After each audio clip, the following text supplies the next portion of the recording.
Welcome to Python life YouTube channel. మీరు back end development side రావాలనుకుంటున్నారా, back end development నేర్చుకుంటున్నారా? So దానికోసం ఎక్కడి నుంచి స్టార్ట్ చేయాలో తెలియట్లేదా?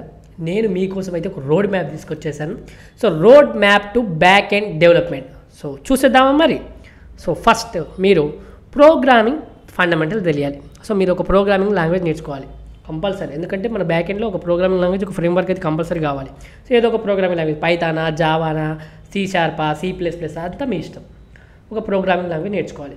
తర్వాత డాటా స్ట్రక్చర్స్ అండ్ ఆల్గరిథమ్స్ బాగా అంటే బేసిక్ ఉంటాయి కదా ఫండమెంటల్స్లో, డాటా స్ట్రక్చర్స్ ఆల్గరిథమ్ అండర్స్టాండ్ చేసుకోండి. తర్వాత ఊప్స్ కాన్సెప్ట్ అనేది నేర్చుకోవాలి. ఓకే, ఇదైతే ఇంపార్టెంట్, ఊప్స్ కాన్సెప్ట్ కూడా. సో ఇవన్నీ కూడా ఫండమెంటల్స్ కంప్లీట్ చేయండి.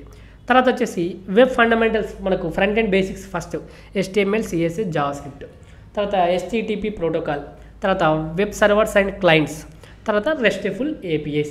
సో నేను ఇక్కడ పేర్లు నేమ్స్ మాత్రమే చెప్తున్నాను. సో మీరు అన్నీ కూడా ఫాలో అవ్వాలి రోడ్ మ్యాప్ కాబట్టి. తర్వాత వచ్చేసి back end fundamentals, server side programming language ఏంటి, పైథానా, జావానా, ఇంకా ఉంటాయి కదా, అవి నేర్చుకోవాలి. తర్వాత వెబ్ ఫ్రేమ్వర్క్స్ ఏంటి, మనకు పైథాన్ విత్ జాంగో, లేకపోతే పైథాన్ విత్ ఫ్లాస్క్, స్ప్రింగ్, మన ఏంటి లైక్ ఏంటి మన జావా విత్ స్ప్రింగ్, ఇలా మనం ఏదో ఒక ఫ్రేమ్వర్క్ చూజ్ చేసుకోవాలి. తర్వాత డేటా బేసిస్ వచ్చేసరికి SQL ఆర్ NoSQL, తర్వాత APIs అండ్ వెబ్ సర్వీసెస్, ఇవన్నీ కూడా తెలుసుకోవాలి మనం బ్యాక్ ఎండ్ ఫండమెంటల్స్. తర్వాత వచ్చేసరికి అడ్వాన్స్డ్ బ్యాక్ ఎండ్ టాపిక్స్ వచ్చేసరికి అథెంటికేషన్ అండ్ ఆథరైజేషన్స్, తర్వాత క్యాచింగ్ అండ్ పర్ఫార్మెన్స్ ఆప్టిమైజేషన్ కావచ్చు, తర్వాత కంటైనరైజేషన్ అండ్ వర్చువలైజేషన్ కావచ్చు, అదే డాకర్, కుబర్నెట్స్.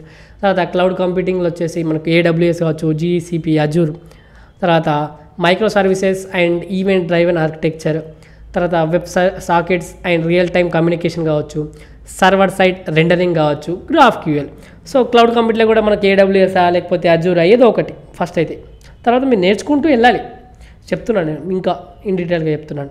ఓకే, సో ఇది అడ్వాన్స్ బ్యాక్ ఎండ్ టాపిక్స్. తర్వాత డెవాప్స్ అండ్ డిప్లాయ్మెంట్కి వచ్చేసరికి version control system Git first, తర్వాత CI and CD continuous integration and continuous deployment కావచ్చు, తర్వాత మానిటరింగ్ అండ్ లాగింగ్ కావచ్చు, తర్వాత infrastructure as a code IAC, తర్వాత serverless computing కావచ్చు, ఇవన్నీ కూడా నేర్చుకుంటూ వెళ్ళండి.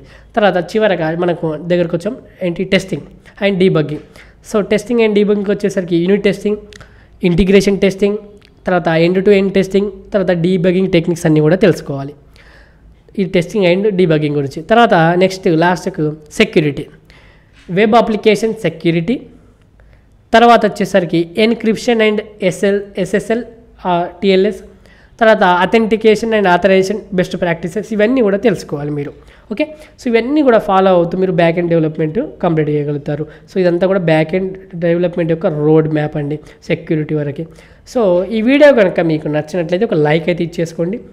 ఈ విధంగా మీరు బ్యాక్ ఎండ్ డెవలప్మెంట్ సంబంధించి రోడ్ మ్యాప్ అయితే నేర్చేసుకున్నారు, చూశారు. సో ఇది ఫాలో అవుతే మీకు హెల్ప్ఫుల్ అవుతుందండి. సో మీరు కనుక ఫుల్ స్టాక్ పైథాన్ ప్రోగ్రామింగ్ నేర్చుకోవాలనుకుంటే మన దగ్గర పెయిడ్ కోర్స్ రన్ చేస్తున్నాం. ఏంటి 200 అవర్స్ ప్లస్ రికార్డెడ్ కంటెంట్ కేవలం 1999కి అందిస్తున్నాం. సో మీ కోర్స్ పైన ఇంట్రెస్ట్ ఉంటే, నేర్చుకోవాలని ఇంట్రెస్ట్ ఉంటే కామెంట్లో కోర్స్ యొక్క డీటెయిల్స్ ఉంటాయి. అదేవిధంగా డెమో లింక్ ఉంటుంది, డెమో చూడండి, డెమో నచ్చితేనే జాయిన్ కండి.